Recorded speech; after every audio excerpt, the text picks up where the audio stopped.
I would Like, be shocked if it's a whole season. I mean, if Deshaun Watson got like 7 games and Rashee Rice,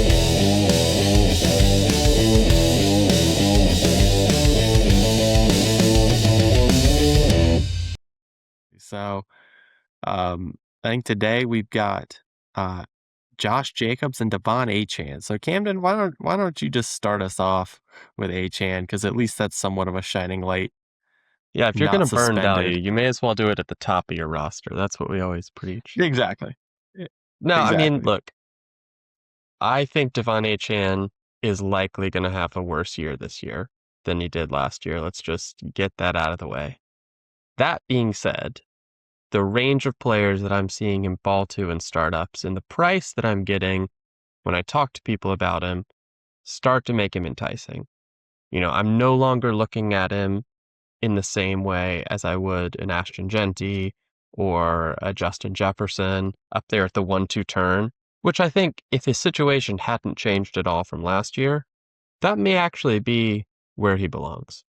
Mhm. He's the same age as Bijan and Gibbs, so let's not pretend Yeah. like Devon Achane's old or anything like that. Yep. But he's not 22 either, right? He's in his prime, so we're looking at his production as the key factor. But Mhm. he's sliding all the way back to the end of the second, is what I'm seeing in most of my startup drafts. And Mhm. when I inquire on, what would it take to get him, it's like, the 102 and a small piece, the 103 and a small piece. And Yeah. you know, if I'm talking about giving up a second round pick this year, like a Jeremy Bernard or a Nick Singleton, plus like Carnell Tate, I don't know what the downside is.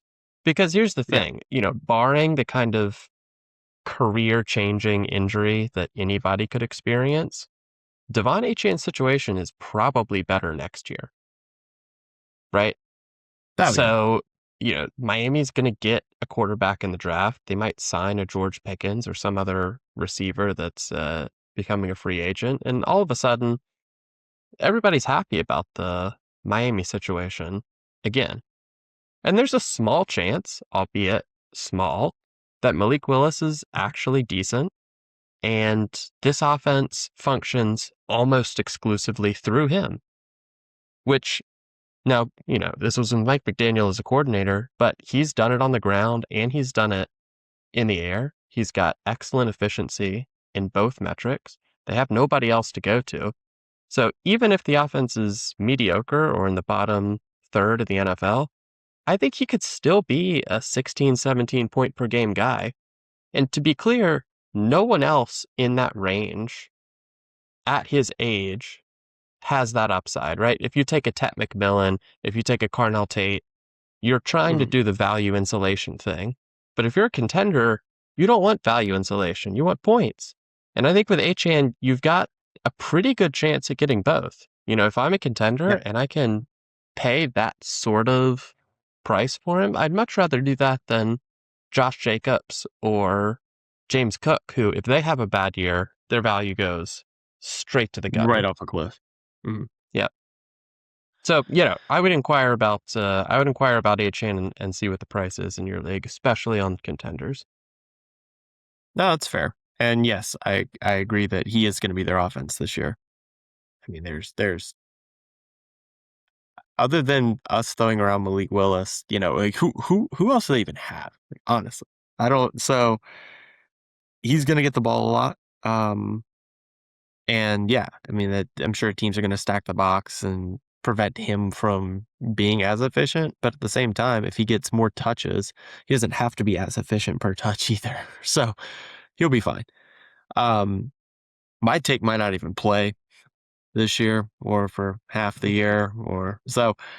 Josh Jacobs, look, the reason I'm bringing him up, I think this is an interesting play for teams that are maybe have a little bit of breathing room. And what I mean by that is, quite frankly, it doesn't really matter if you're first going into the playoffs or sixth going into the playoffs. And if you're sitting there thinking, you know what, I'm a contender, I have a second round pick, third round pick, something, or third round pick and a little something that I can give younger player to a team that is either scared right now of having Josh Jacobs, or he's on a team where he's 28. This is probably his last really dominant year in the league. Maybe he has two, but 30 is usually the cliff for running backs. Then yeah, you could be sitting on a guy where come playoff time is a fresher top 10 running back in the league. And I think right now, while we don't know his fate yet, is a good time to inquire about that. I know in our league, I've been inquired about if I'm still interested in Josh Jacobs. It's like, yeah, absolutely I am. I mean, yes, there's a risk involved, but it seems like if you can get him for a good price off of a team who the owner's a little nervous, like it might be worth the risk because he's been, except for 1 year on the Raiders where he was probably injured, he's been between a top 6 and top 13 running back in the NFL. And he's 28. So on a good team, I think he's got one more year left in him, and I think he could be a difference maker come playoff time, assuming that he's not suspended. But that's my Honestly, take. with how things are progressing, I think the NFL wouldn't even hand out the suspension until next season. I'm not a Yeah, lawyer, so don't quote me on that, but there's a reasonable chance that he plays the entire year. And like you yeah. mentioned, this could be his last good year Anyway, anyway. So, so yeah, if you can get a slight discount for it, just treat it like he's Saquon Barkley or CMC or something like that. Don't pay quite that much for him, but understand that you're getting one more year of a difference-making RB1, and then that's it. yeah, treat it as any other rental player. Treat it as Yep. the Devontae Adams, right? Like Yep. Matt Stafford. You can Yeah, go through Derrick Henry, the there's a whole group of Derrick them. Henry. Yeah, He's still in that list, and if you can get him at a slight discount, even if he does get a big suspension, it's not going to ruin your team. no, in running backs, you look at like a Terry McLaurin last year who sat out all off season and then came in and immediately got hurt. Like you see that injury happen more with, I feel like, receivers Yep. than you do with a running back of, let's say he is suspended for the first half of the year. I feel like it's less likely a running back comes in and just automatically gets hurt than it would be for some of the other positional players.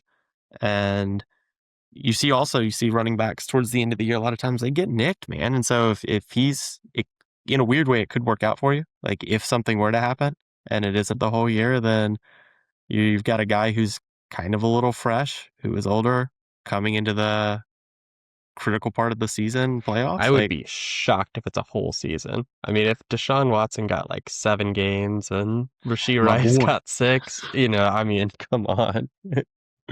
Yeah. But you never know. The NFL's finicky. Calvin Ridley got a whole season for a sports bet on himself, so you never know. But I mean, you can't bet, dude. Come on.